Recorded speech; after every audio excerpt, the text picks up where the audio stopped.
Hey, Chris here from LlamAcademy, here to help you, yes you, make your game dev dreams become a reality. Today's part 7 of the AI series, where we're going to implement a ranged attacking enemy. No longer will you only have melee attacking enemies. Now we'll have one that can potentially stay a long way away from the player and shoot bullets towards the player.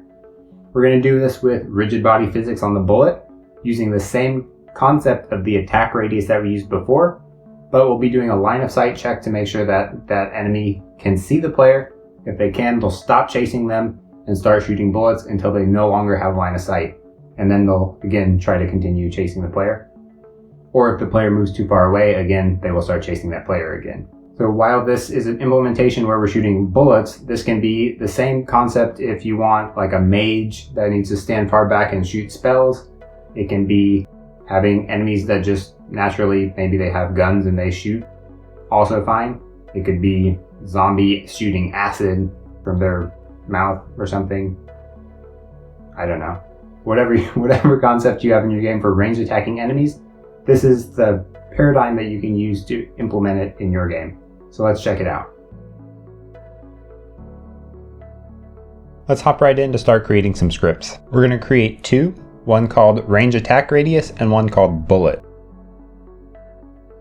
Let's start with Bullet. I'll make Bullet extend the poolable object class, and I'll put a require component type of Rigidbody. We're going to use Rigidbody physics to have our bullets be a projectile that shoots out of this enemy towards our player. I'll create a public float auto destroy time and set that to 5 by default. We want our bullets to eventually disable themselves after they've gone off screen too far or off into oblivion because they never hit anything. That way we don't run out of objects in our pool and we don't have a bunch of extra bullets running around that we don't need. Then I'll make a public float move speed. This is going to be how fast the bullet moves, right? Set that to 2f by default. Public int damage, I'll set that to 5 by default, and I'll add the public rigidbody so we can refer to that in other scripts. I'll also create a private const string disable method name called disable. This is going to be how we automatically destroy our bullet. On awake, I'll assign the reference to the rigidbody with get component. On enable, I will cancel invoke disable method name and then invoke disable method name after the auto destroy time. Since this is a poolable object, we want to make sure that there's no dangling calls to invoke, so that way if we recycle a bullet, it doesn't get disabled like halfway towards the direction it's trying to go. On trigger enter, we're going to try to get the component iDamageable, and if the collider that we hit has a damageable, we'll make them take damage. And regardless of what we hit, we're going to disable this bullet. I'll create that disable function and we'll say cancel invoke again in case we got here from the on trigger enter. Again, we don't want dangling invokes. We'll set the rigid body velocity to be 0 and then we'll disable this game object. And remember that re-adds it to the pool. I'll open up the EnemyScriptable object and we're just going to make a public bool is ranged here and set that to false by default so it doesn't impact any of our other enemies. And for the ranged enemy, obviously we'll set this to be true. One thing before we get into the range attack radius is we need to make the attack radius script be more subclassable, if that's a word. Everything in there is either public or private, and we actually need them to be protected so we can access those things from the subclass. So I'm going to change the damageables list to be protected, meaning it has package level access. It's not only the class. Also, the attack coroutine needs to be protected because we're managing this attack coroutine in the subclass, or we will. So we need that to be protected as well. And all of these functions in some capacity need to be used in the range attack radius. So I'm going to make awake protected virtual void. I'm going to make on trigger enter also protected virtual void. On trigger exit the same. Attack needs to be a protected virtual enumerator, and labeling it virtual means that we can override the implementation in the subclass. The remove all disabled function we don't need to be overridden because the implementation needs to be the same regardless of which class is using it. So we're just gonna make that protected so we can call it in the subclass. And that's it for here. There's no changes other than making all these private things protected. Now that the attack radius class can be more easily subclassed, let's open up the range attack radius. We'll make it extend the attack radius class, and we'll add a public navmesh agent. We're going to need to be able to enable and disable navmesh agent because we don't want it to always be following the target like it has been before. Instead, we want it to stop once it can get line of sight and start attacking. We'll add a public bullet prefab. This will be the bullet prefab that will be instantiating whenever we shoot. We'll have public vector3 bullet spawn offset, and we'll set that to 0, 1, 0 because remember the attack radius, the center point of that is actually in the floor. So we want to be able to spawn it up closer to where the model would actually be shooting from. We'll add public layer mask mask. This is to make sure we know which layers we should consider whenever we're doing the Physics.Spherecast to determine if we have line of sight. Then I'll create a private object pool bullet pool because the bullets should be pooled objects. I'll add a private float spherecast radius, set that to 0.1 f by default, and I'll serialize that so I can change it in the inspector. This should be something that's slightly larger than the size of our bullet, because if we make it smaller than the bullet, we'll think that we got line of sight, then we'll start attacking, and whenever our bullets start going to the target, they'll start hitting something that they're not supposed to be doing. But if we make it too much larger, then our enemies won't be able to tell that they have line of sight when the player thinks that they should. I'll have private raycast hit and private iDamageable target damageable. These are both references that we're going to reuse whenever we're doing the attack code routine, so I'm just making the class member variable so they're cached references. I'll do protected override void awake, and I'll call the base awake implementation because we want to do the exact same thing it did before, but we'd also like to instantiate a bullet pool. So I'll do bullet pool equals object pool.create instance bullet prefab, and then for how many we're going to instantiate, I'm going to do math.ceil to int 1 divided by attack delay times the bullet prefab auto destroy time. That way, if all of the bullets miss and go off into oblivion, we'll still not run out of bullets. Then we'll start overriding the attack routine with protected override IEnumerator attack. We're not going to call the base implementation because we need everything to be slightly different. So I'll do wait for seconds wait equals new wait for seconds attack delay. I'll still yield return the wait, so that way we have the initial delay. And while damageable count is greater than 0, we'll do a for loop over the damageables still and say if we have line of sight to damageables indexed by i.getTransform, we're going to pass in the transform to this has line of sight to function, and there we're going to do the Physics.Spherecast. If that returns true, meaning we do have line of sight, then we will set target damageable to be this damageable indexed by I. We will call on attack with that damageable, and we will disable the navmesh agent so they stop trying to follow the player and they just stand there and attack. And then we'll break to get out of this for loop. Now let's implement that has line of sight to function. Let's private bool has line of sight to transform target. So what we're going to do here is a spherecast. If you're not familiar with what spherecasting is, it's basically shooting a sphere from whatever position you specify in the direction that you specify, and it'll return true if it hits something, false if it doesn't. And if it does hit something, it will populate this raycast hit that we created a second ago with information about what the object is that we hit. So we'll do if Physics.Spherecast, and the first parameter is the position that we want it to be. So we'll do transform.position plus bullet spawn offset. So that way we're again pulling up the starting position to be not the center of the attack radius, but a little bit higher. Second argument is how big the sphere should be. So that's the spherecast radius. We're using 0.1 because our bullet is 0.1, 0.1, 0.1 scale. So that's a pretty safe number. The third argument is the direction. So what we're going to do is get the direction vector. In the how to make an object smoothly turn to look at another object video, I did this vector math to get the direction vector. And that's the short version of it is you take your target position and you subtract out your current position. But since we have this bullet spawn offset, I'm going to take the bullet spawn offset into account as well. So we're going to do target.position plus bullet spawn offset, and then we'll subtract transform.position plus bullet spawn offset. And then we'll normalize that vector, and then we get the direction vector. The fourth parameter is that out hit. That's the raycast hit that we want to populate with information with whatever we hit. The fifth parameter is how far you should spherecast. So we're going to use collider.radius because it doesn't make sense to spherecast outside of our attack radius, right? And the last parameter is mask. So here we can choose which physics layers we should consider whenever we're doing the spherecast. And this should in general match whatever you have your physics set up as. And then once we get a result there, we're going to return hit.collider.getComponent iDamageable is not equal to null. If spherecast returns false, then that means that we didn't hit our player even, so we don't have line of sight. One thing I did notice whenever I was recording this was I implemented it wrong here actually. So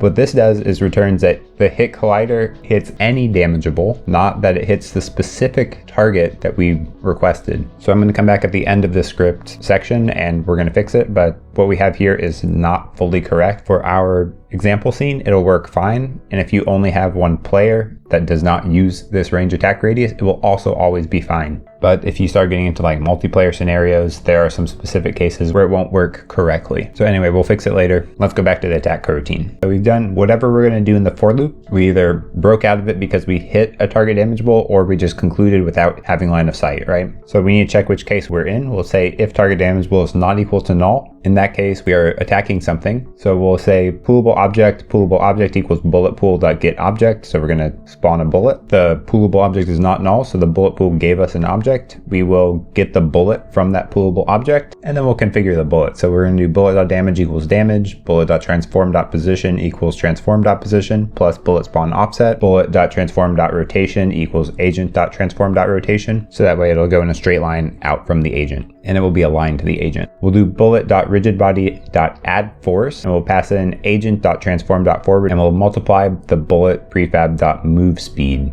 to that forward. And we're going to use the force mode velocity change. You want to use velocity change because in the velocity change mode, the force parameter is applied to the rigid body as distance times time, ignoring the mass. So we don't care what the mass of the bullet is at the beginning. We want it to go as fast as we specified in the inspector, basically. So your bullet speed ends up being a distance over time force parameter. So now that we've configured the bullet, it's going to go off and do its thing. That's kind of it for the attacking portion. Let's handle the other cases. So if target damageable is null, that's the else case, agent.enabled should be true, because if we don't have a target in line of sight, then we want to continually try to get closer. So that way we eventually will get line of sight. Then we'll yield return wait to wait for the next time that we should attack. We'll check if target damageable is null, or we don't have line of sight to the target damageable, then we'll enable the agent, because remember, it could be disabled still. And then maybe the player's moved enough in that attack delay time that we no longer have line of sight, then we need to keep moving. Then we'll still remove all of the disabled damageables, and then it'll continue the loop, right? So if the damageable count ends up being 0, then we need to make sure that the agent is enabled again and the attack coroutine is null to clean up and make sure that our agent's going to continue following our player. We need to also override the onTrigger exit function. So we'll do protected override void onTrigger exit, which takes the collider other. We're going to call the base implementation, and then we're just going to check if the attack coroutine is null, we're going to re-enable the agent. So that way, if the player's left the attack radius, we want to make sure that the agent is enabled. Let's go fix that has line of sight to function. Instead of just checking that the hit collider idamageable is not null, what we're going to do is get an idamageable reference. So idamageable. We'll check if hit.collider.tryGetComponent idamageable returns true. So that says that it does have a damageable component, and we'll populate the damageable that you pass in there in the out parameter with that damageable script. If we have a damageable, what we're going to do is check if the damageable.getTransform is equal to the target and return that. So then we'll check for sure if the damageable that we hit first is the damageable that we requested, then we will return true. Now if we hop back to the Unity editor, I'm going to drag the basic enemy prefab into the scene, and we're going to modify this to be our ranged enemy. So I'll rename it to be ranged enemy, and then I'll create the enemy scriptable object for the ranged enemy. So I'll call that just ranged enemy. And let's change these values some. Let's maybe give them 50 life, make the attack delay something really short, so that way they shoot a whole bunch of bullets, maybe 0.25. Lower the damage so it's more reasonable for them shooting so fast. And we'll up the attack radius to 7. I think that should be far enough. We'll set the isRange to true, and then the only other thing we'll change is the speed to make the ranged ones faster. Now we'd like the ranged enemy to look a little bit different so we can tell who's ranged versus who's the basic enemy. Kind of like we did with a tall enemy, we went in and made them just taller and attack slower, that kind of thing. What I did was just a simple hue shift on all the enemy textures. So the body and the hair really is all I did the hue shift to. So that way they can look different and be distinguishable from the basic enemy. So I'll come in here and just replace the hair materials with the new hair material. I've assigned the hair, I'll do also the body.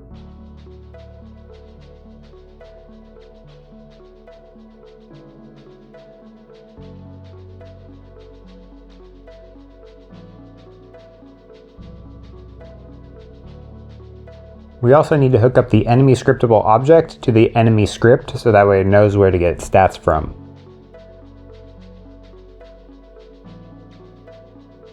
Now let's select the attack radius. We'll remove the attack radius script that was there before and assign the ranged attack radius. In here I'm going to leave most of the values alone, but I am going to drag the ranged enemy navmesh agent to the agent. I'm going to set up the layer mask to have default and player as the two layers that we'd like to hit. We need the bullet prefab, so we haven't made a bullet yet, so let's do that real fast. I'll make an empty game object and call it bullet. I'll create a capsule as a child of that bullet and rotate it 90 degrees on the x-axis.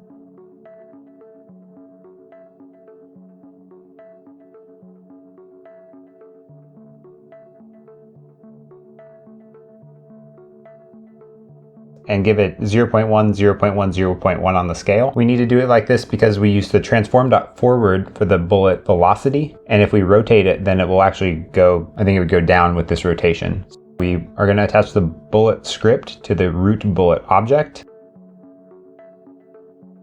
I'll adjust the move speed to be something like 5 for the bullet, and I'll make it a prefab. Then I'll drag that prefab to be the range attack radius bullet prefab, and I'll adjust the bullet spawn offset a little bit too. We'll hook up the attack radius to the enemy, but we haven't finished configuring the bullet yet. So I'm going to disable gravity. I'm going to change the collision detection to continuous speculative. And then let's also remove the capsule collider from the model and put it onto the root object. Then we'll just adjust it to be approximately the same size as the capsule and adjust the direction to be on the Z axis. And mark it as isTrigger. The collider needs to be on this object because we're using the onTrigger enter callback, which means we need a collider attached for it to work. And then we need to do one more thing. We need to set up the physics layers for bullets. So I'll go create a new physics layer and I'll call it enemy bullets. If I go to the project settings, physics settings, I have the new enemy bullets layer there, and I'll disable everything except for default, which will have our world geometry, and our player, because I only want the enemy bullets to collide with world geometry or the player. And then we'll change the bullet to be on the enemy bullets layer. Then we'll drag the ranged enemy down to make it a prefab, and we'll make it a prefab variant of the basic enemy. And the last thing we need to do is select the enemy spawner and drag the ranged enemy to the third element there in our spawnable enemies list.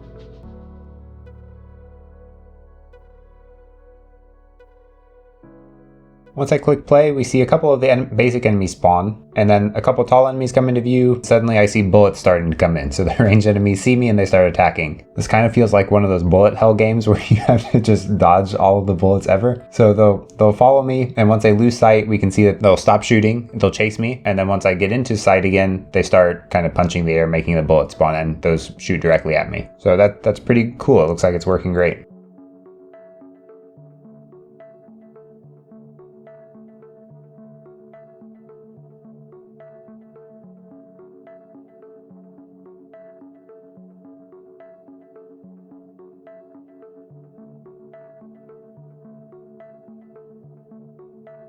I hope you got a lot of value out of today's video.